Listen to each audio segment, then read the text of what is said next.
Welcome to another Aging Wheels Low Effort vlog, or ALEV for short. Behind me over here is my Wheego, and it's now old enough that I need to get a safety inspection on it before I can get the license renewed. So what we're going to do today is do a little bit of work to it in order to make it road legal again. Just a little bit of work, not a lot. First things first, the brake lights. They stopped working an unknown amount of time ago, and in a previous ALEV I tried to fix this issue but gave up because I couldn't figure out why the brake lights had stopped working. In this previous ALEV, I ruled out that it was the brake pedal switch that was the problem because when I pressed on the brake pedal switch, the shift interlocked were actuated and other things came to life, and I just figured that meant that the brake pedal switch was okay. However, a lot of you in the comments said that it was probably a separate brake pedal switch that controlled the brake lights, and you were right. The one under the dash operates only the brake lights and nothing else. And I took it out, and there's no continuity in that brake pedal switch at all. So that was indeed the issue. So that was my issue. I just needed a new brake light switch. This is the old one right here.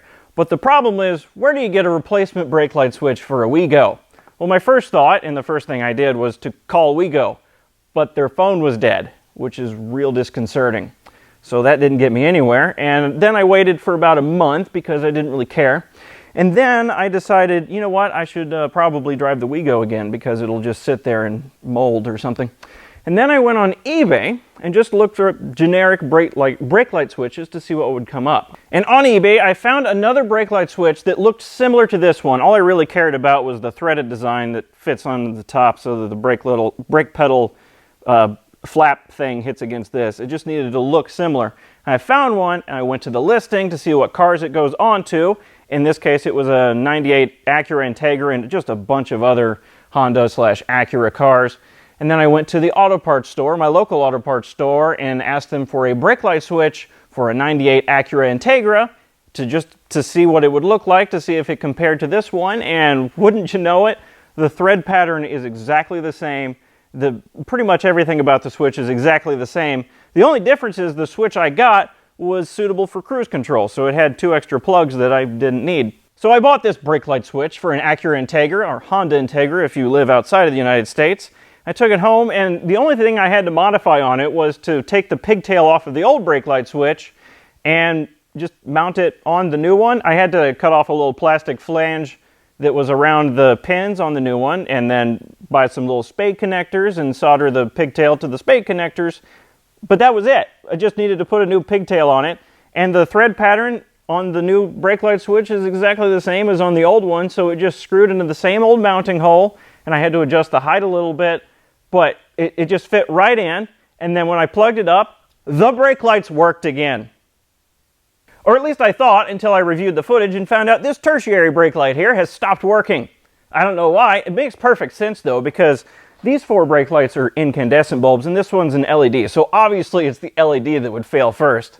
Here I was proud of my part sourcing abilities, finding parts for other cars that fit on the Wheego and making the brake pedal switch work again and blah blah blah, and then this stupid thing stops working.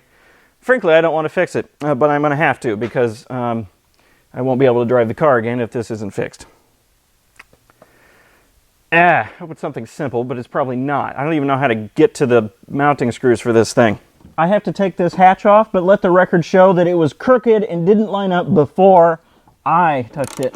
All right, let's take this over to the area and see if it even works. All right, let's apply 12 volts to it and see if it works.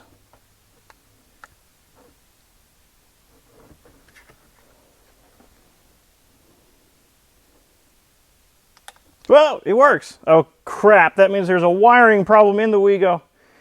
That's so annoying. I figured out the problem and why my third brake light wasn't working, but let me tell you the steps I took to figure out what the problem was. The first thing I wanted to check was to see if, well, you can see the whole car is apart now, but anyway, we'll get to that in a second. The first thing I wanted to check was to see if there was continuity on the ground or the power, to see which one was the failing connection for the third brake light. So I checked the ground and I checked the power, and both of them were out. Both of them. In addition, I found out that the rear window defroster, which is also on the same loom branch here, didn't work either. Which made me think, oh, well, there must be a misconnection in the loom somewhere. So I took off this little, well, not before I took off the whole hatch thing, which will be a pain to put back together. But anyway, I took off the some of the padding under here to see where the loom goes to. And I noticed it goes up here, and then I can't see it anymore because there's some more padding that I don't want to take off. So then I took off this section here, which I've had off before, and most of the screws don't fit back in the same place because poor build quality. And there's some wires going on in here, but the loom does not pass through this area. So I took this panel off for no reason. And then I got to looking at it, and I thought, you know, this loom looks like this wire branch here, looks like it goes through the ceiling and forward and down into the electrical connections area, which is where I found my problem. When I inspected the relays the first time that I found all of these, when I inspected the relays the first time that I wanted to try to fix the brake lights, I took all the relays out, but there was a connection that was in my way on the fuse box. It was just a little plug that I took out and forgot to put back in. So I plugged it back in because it was out. And that was the connection for this loom branch here. So the reason the third brake light wasn't working was because I unplugged it. Yes. So it was entirely my fault, but I wish I had figured that out before taking the whole back of the car apart. Because now I have to put all this back together, and this car is made with such appalling build quality that nothing goes back the way it came off. I mean, nothing fit on there properly in the first place, but nothing it will go back the way it does. So I have to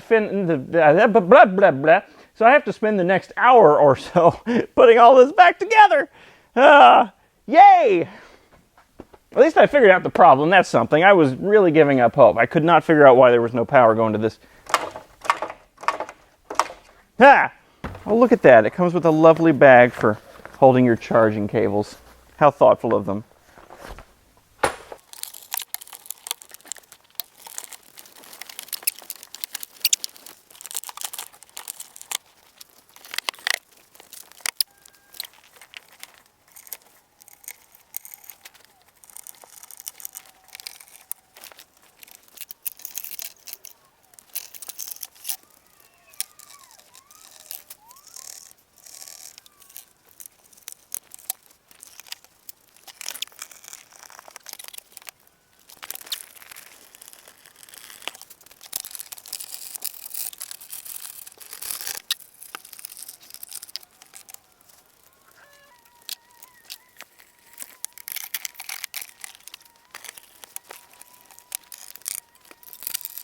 Ta-da!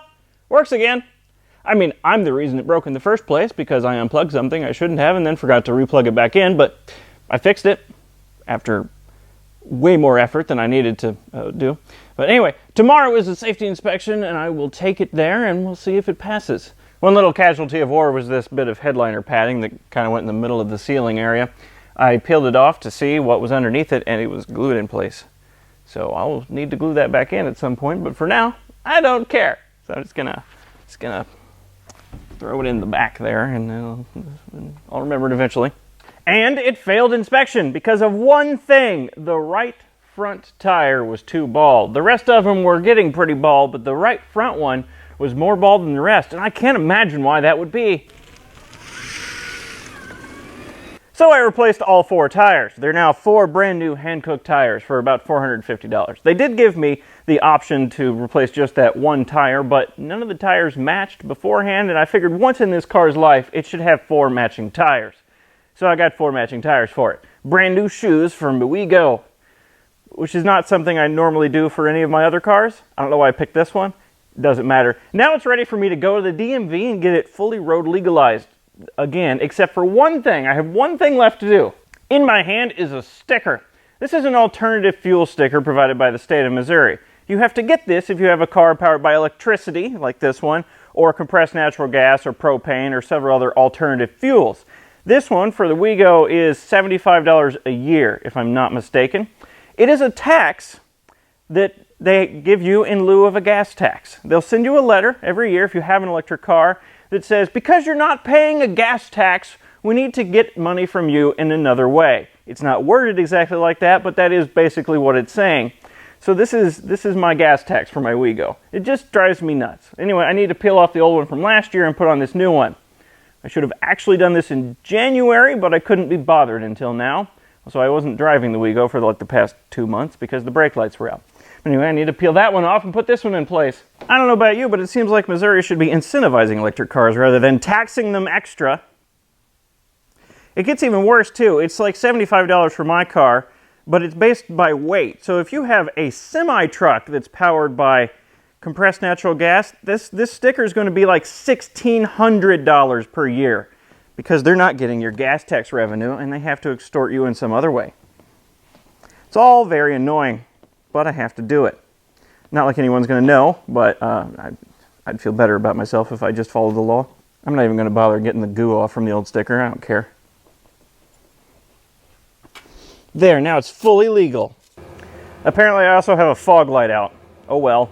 And that's going to do it for this Olive. The Wheego is now road ready again. And all it took was the brake light switch from a 1998 Acura Integra, taking the back end of the car apart for no reason at all, and 4 new tires, as well as a stupid sticker from some stupid tax that de-incentivizes electric cars.